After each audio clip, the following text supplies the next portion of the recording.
नमस्कार। आकाशवाणी से प्रस्तुत है समाचार संध्या।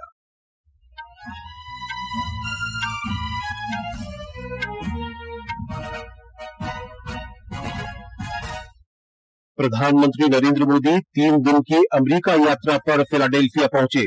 श्री मोदी क्वाड शिखर सम्मेलन में शामिल होंगे और उच्च स्तरीय द्विपक्षीय बैठकें करेंगे। आप नेता आतिशी ने दिल्ली के मुख्यमंत्री पद की शपथ ली। 5 कैबिनेट मंत्रियों ने भी शपथ ली। केंद्र सरकार ने युवाओं में तंबाकू के सेवन की समस्या से निपटने के लिए राज्यों और केंद्र शासित प्रदेशों को परामर्श जारी किया। श्रीलंका में राष्ट्रपति चुनाव में लगभग 80% मतदान हुआ और चेन्नई क्रिकेट टेस्ट मैच में तीसरे दिन बांग्लादेश दूसरी पारी में भारत से 357 रन से पीछे।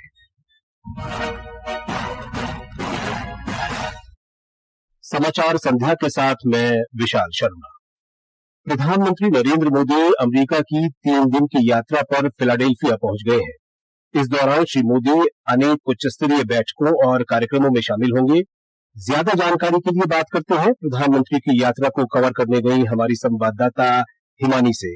हिमानी, प्रधानमंत्री अमेरिका पहुंच चुके हैं। आज किन कार्यक्रमों में हिस्सा लेने वाले हैं प्रधानमंत्री?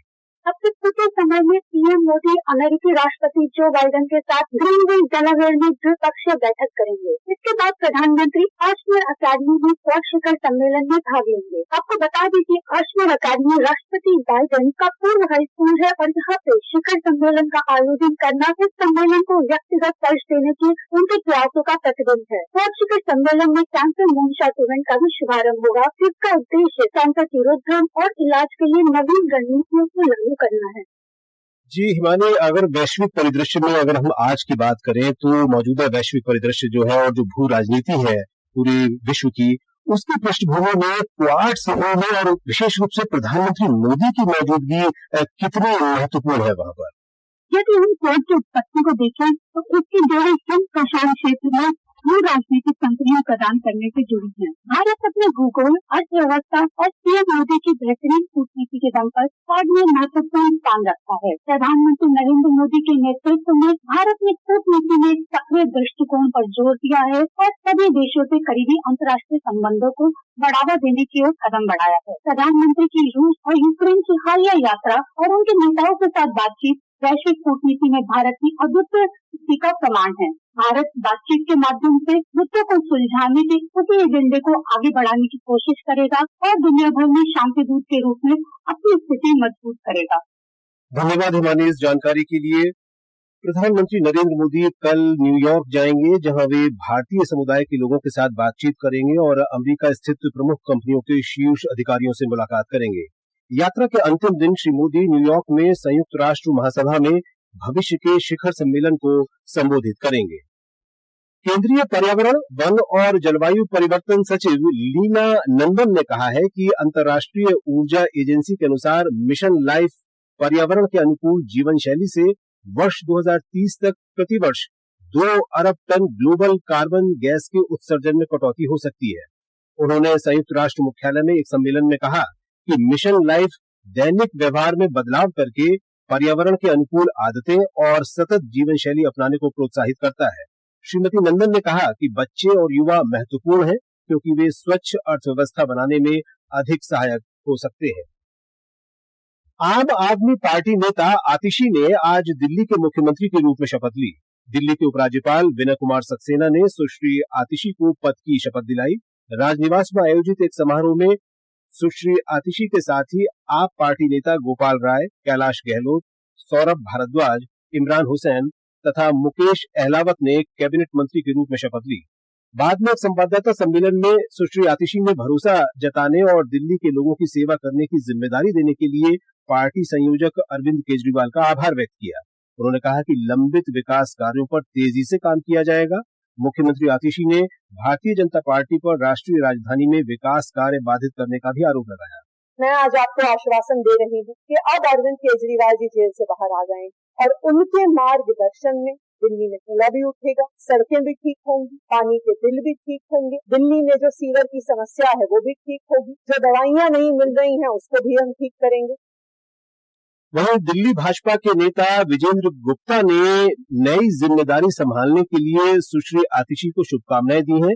एक वीडियो संदेश में उन्होंने कहा कि मुख्यमंत्री का चेहरा बदला है, सरकार का चरित्र नहीं बदला। ये तो डम्मी सरकार है, डम्मी चीफ मिनिस्टर है और रिमोट से चलेगी। ये तो सिर्फ एक फॉर्मेलिटी है। तो मैं तो पूछना चाहता हूँ कि दिल्ली की जनता को पहले पिछले 8 महीने का हिसाब लेना है और अगले 3 महीने भी दिल्ली में जो सरकार होगी वो सिर्फ रिमोट से चलेगी। उसका अपना कोई फैसला नहीं होगा, ना अपना विवेक होगा, ना अपना कोई दृष्टिकोण होगा। सुश्री आतिशी कालकाजी विधानसभा सीट से विधायक हैं। वे दिल्ली की तीसरी महिला मुख्यमंत्री हैं। इससे पहले भारतीय जनता पार्टी की सुषमा स्वराज और कांग्रेस की शीला दीक्षित इस पद पर रह चुकी हैं। इसी सप्ताह श्री अरविंद केजरीवाल ने अपनी मंत्रिपरिषद के साथ उपराज्यपाल को इस्तीफा सौंप दिया था। ये समाचार हमारी वेबसाइट www.newsonair.gov.in और हमारे न्यूज ऑन AIR ऐप पर भी उपलब्ध है। छोटे किसानों की शक्ति, कोऑपरेटिव की शक्ति और भारतीय नस्लीय पशुओं की शक्ति मिलकर एक अलग ही ताकत बनती है। इस ताकत को बढ़ाने और डेयरी के विकास में जुटे पशुपालकों, तकनीशियनों व डेयरी सहकारी समितियों को प्रोत्साहित करने के उद्देश्य से पशुपालन एवं डेयरी विभाग दे रहा है राष्ट्रीय गोपाल रत्न अवार्ड, जिसमें इस बार से पूर्वोत्तर क्षेत्र को भी शामिल किया जा रहा है। आवेदन के लिए awards.gov.in पर जाएं या अपने नजदीकी कॉमन सर्विस सेंटर, पशु चिकित्सालय या पशुपालन और डेयरी विभाग से संपर्क करें। आवेदन 30 सितंबर 2024 तक। समाचार संध्या में आपका फिर स्वागत है। केंद्र सरकार ने युवाओं में तंबाकू के सेवन की समस्या से निपटने के लिए राज्यों और केंद्र शासित प्रदेशों को परामर्श जारी किया है। इसमें केंद्रीय शिक्षा मंत्रालय और स्वास्थ्य तथा परिवार कल्याण मंत्रालय ने मुख्य सचिवों को तंबाकू मुक्त शैक्षणिक संस्थानों के संबंध में दिशा निर्देश और मैनुअल के प्रभावी कार्यान्वयन को सुनिश्चित करने को कहा है। एक रिपोर्ट।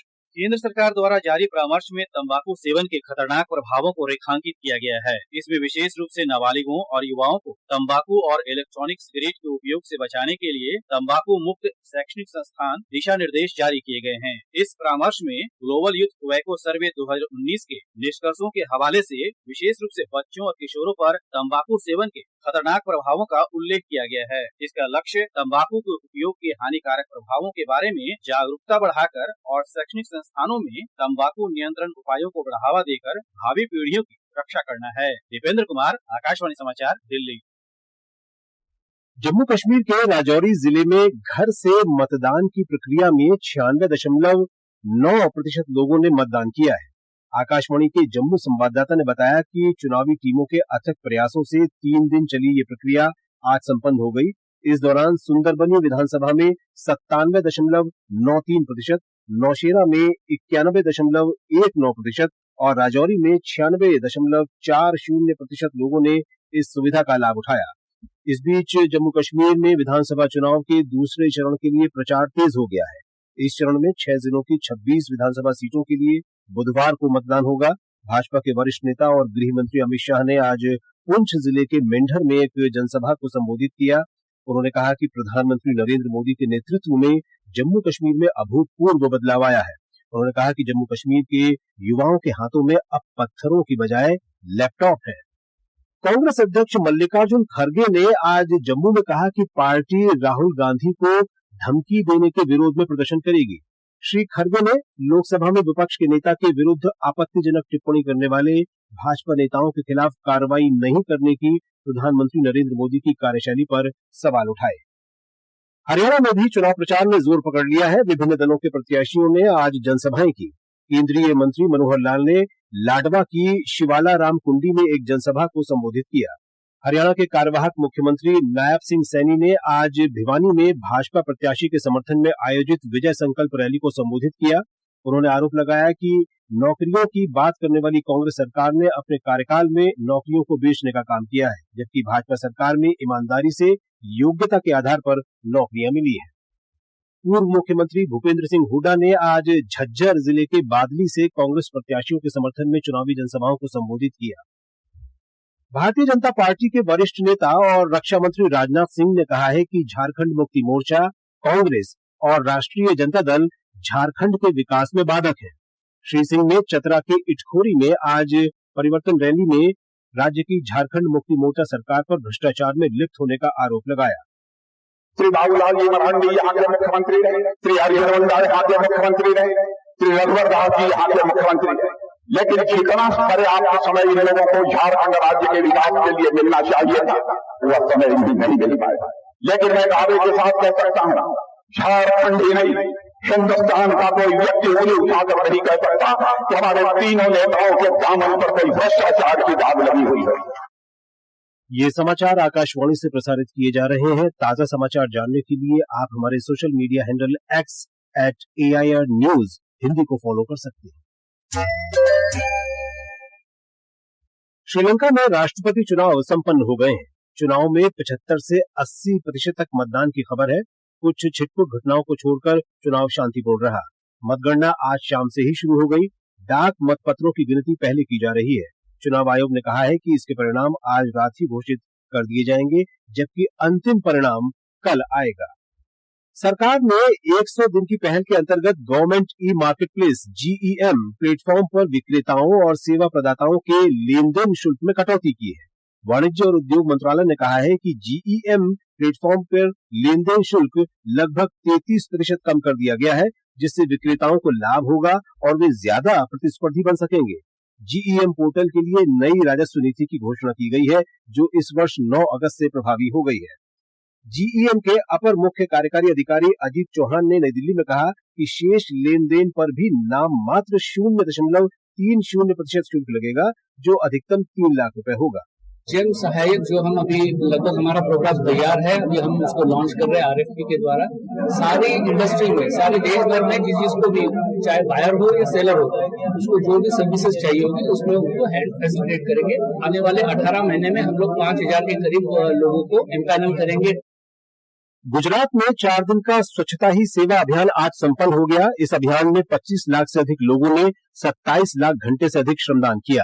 एक रिपोर्ट।